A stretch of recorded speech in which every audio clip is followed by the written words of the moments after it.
दोस्तों नमस्कार। स्वागत है आप सभी का अपने यूट्यूब चैनल टॉपर क्लासेस में। आज हम लोग देखेंगे जो मैट्रिक्स परीक्षा 2025 में संभावित है, उसके लिए हमने आज हिंदी का प्रीवियस पेपर लेकर आया हूँ। जो 2024 में प्रश्न पूछे गए थे उनके महत्वपूर्ण प्रश्नों का विश्लेषण करूँगा। ये ऐसे प्रश्न हैं जो सक्षमता परीक्षा, VPSC TR4, SSC GD, UP TET, C TET इत्यादि एग्ज़ामों के लिए रामबाण साबित होंगे। एक बार ज़रूर देखिएगा। कंटेंट अच्छा लगे तो प्लीज़ चैनल को लाइक कीजिएगा, सब्सक्राइब कीजिएगा। चलते हैं हम लोग पहले क्वेश्चन की तरफ। पहला क्वेश्चन है, लोटा कैसा शब्द है? तत्सम है कि तद्भव है कि देशज है कि विदेशज है? तो दोस्तों, जो लोटा शब्द होता है वो एक प्रकार का देशज शब्द है। ऑप्शन नंबर इसका तीसरा सही जवाब हो जाएगा।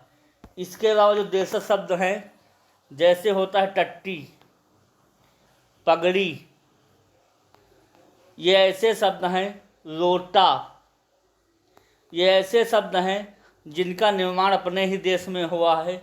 इन शब्दों को जो है हम दो देशज शब्द के नाम से जानते हैं। समझ में आ गया होगा दोस्तों आप लोगों को। अगले प्रश्न पर हम लोग चलेंगे। अगला प्रश्न है, पंकज कैसा शब्द है?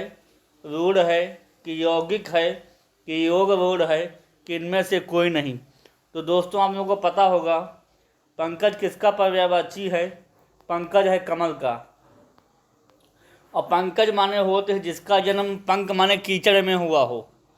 पंक माने कीचड़ और जा माने जन्म। कीचड़ में जिसका जन्म हुआ हो अर्थात कमल।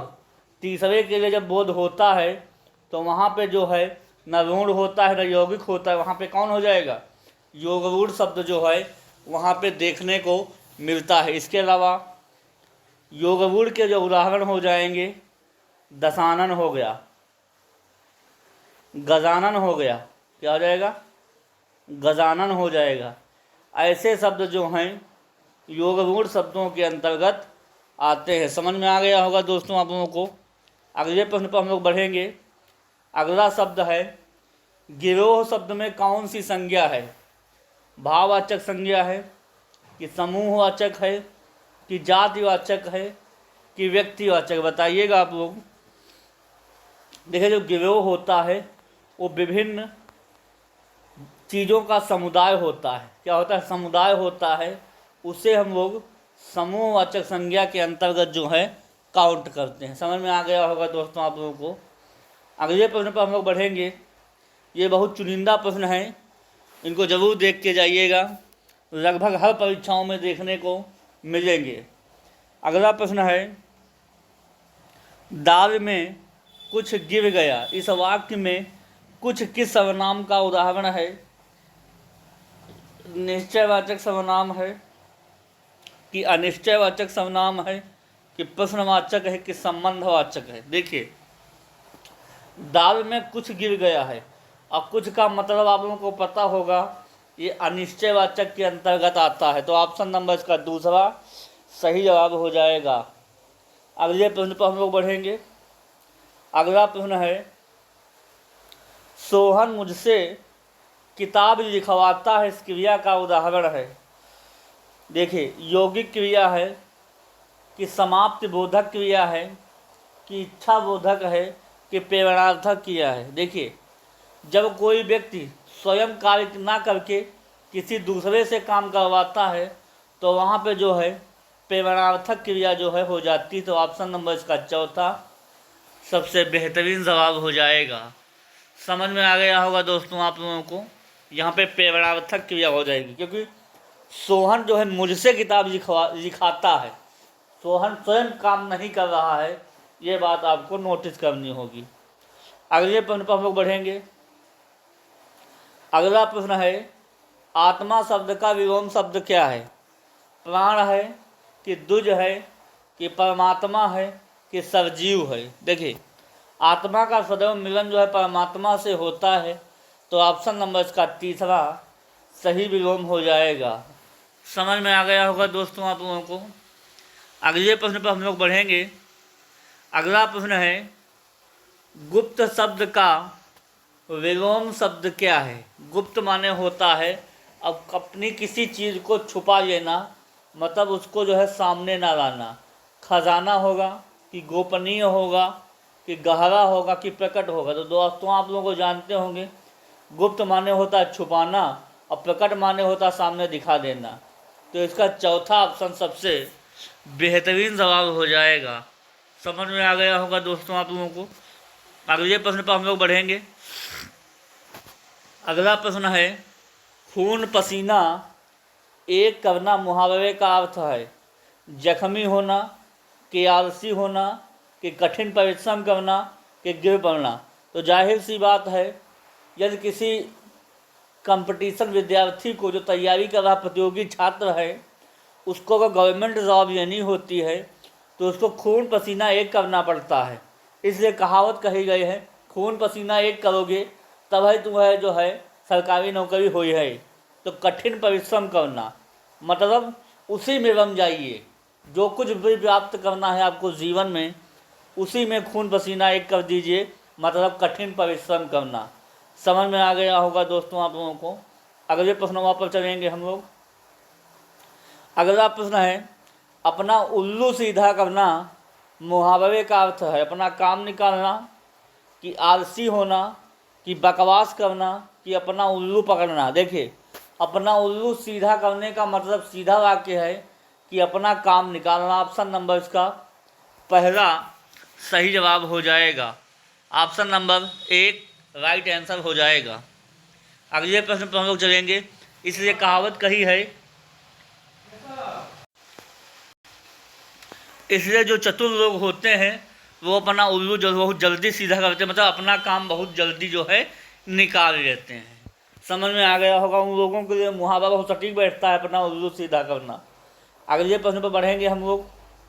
अगला प्रश्न है, राधा गई होगी किस काल का उदाहरण है? वर्तमान काल का है कि सामान्य वर्तमान है कि भूत है कि भविष्य काल है? बताइएगा। राधा गई होगी, इसमें जो सीधी बात है, मतलब वर्तमान काल तो सामान्य वर्तमान कहीं दिखाई ही नहीं दे रहा है, भूत काल का कोई जिक्र ही नहीं है। तो सीधी बात है, राधा गई होगी भी गई नहीं है, मतलब भविष्य में जाने वाली है। तो इसका जो चौथा ऑप्शन सबसे बेहतरीन जवाब हो जाएगा, राधा गई होगी। समझ में आ गया होगा दोस्तों। अगले प्रश्न पर हम लोग बढ़ेंगे। अगला प्रश्न है, जानने की इच्छा के लिए एक शब्द है, मीमांसा होगा कि विभाषा होगा कि जिज्ञासा होगा कि पिपासा होगा? देखिए, कोई भी व्यक्ति जो है जानने की कोशिश करेगा तो उसे हम लोग कहेंगे कि इतना जिज्ञासा है, उसके मतलब कितने जिज्ञासु है, जिज्ञासा प्रवृत्ति होनी चाहिए, जानने की इच्छा। तो ऑप्शन नंबर इसका तीसरा सबसे बेहतरीन जवाब हो जाएगा। अगले प्रश्न पर हम लोग बढ़ेंगे। अगला प्रश्न है, जो देने योग्य है क्या ये एक शब्द है? देखिए, ये सारे प्रश्न जो है परीक्षा में पूछे गए हैं और आने वाली चाहे कोई भी परीक्षा हो, सक्षमता हो, VPSC TRE 4 हो, SSC GD हो, UP टेट हो, सुपर टेट हो, इत्यादि एग्ज़ामों के अति महत्वपूर्ण होने वाले प्रश्न हैं। एक बार परीक्षा देने से पहले जरूर देख कर जाइएगा, हूबहू देखने को मिलेंगे। ये वादा रहा हमारा, और मेहनत करते रहिए। सफलता एक दिन में नहीं मिलती है, लेकिन एक न एक दिन मिल ही जाती है। अगला है, जो देने योग्य है कि एक शब्द है? बताइएगा। पेय है, देय है कि हेम है कि गेय है? देखिए, दो देने योग्य है उसे हम लोग कहते हैं देय है। क्या है? देय है। ऑप्शन नंबर इसका दूसरा सही जवाब हो जाएगा। समझ में आ गया होगा। अगले प्रश्न पर हम लोग बढ़ेंगे। और जो पीने योग्य उसे हम लोग क्या कहेंगे? उसे हम लोग कहेंगे पेय। क्या कहेंगे? पेय कहेंगे। समझ में आ गया होगा दोस्तों आप लोगों को। अगले प्रश्न पर हम लोग बढ़ेंगे। अगला प्रश्न है, शोकग्रस्त शब्द में कौन सा समास है? कर्मधारय समास है कि तत्पुरुष समास है कि द्वंद्व है कि अव्ययी भाव है? देखिए, शोकग्रस्त में कौन सा समास हो जाएगा? शोकग्रस्त में जो समास हो जाएगा, शोक से ग्रस्त, क्या हो जाएगा, शोक से ग्रस्त।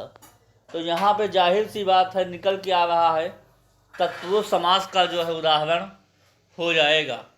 तो ऑप्शन नंबर इसका दूसरा सही जवाब हो जाएगा। अगले प्रश्न पर हम लोग बढ़ेंगे। अगला प्रश्न है, यथार्थ शब्द में कौन समास है? कर्मधारय समास है कि तत्पुरुष समास है कि द्वंद्व है कि अव्ययी भाव है? देखिए यथार्थ में सीधी बात है, यथार्थ में जो हो जाएगा यथा प्लस अर्थ, तो जहाँ से उपसर्ग मिल जाए या अव्यय शब्द मिल जाए वहाँ पे सीधी बात है अव्ययी भाव समास जो है हो जाता है। समझ में आ गया होगा दोस्तों आप लोगों को। ऑप्शन नंबर इसका चौथा सबसे बेहतरीन जवाब हो जाएगा। अगले प्रश्न पर हम लोग बढ़ेंगे। अगला प्रश्न बहुत अच्छा है।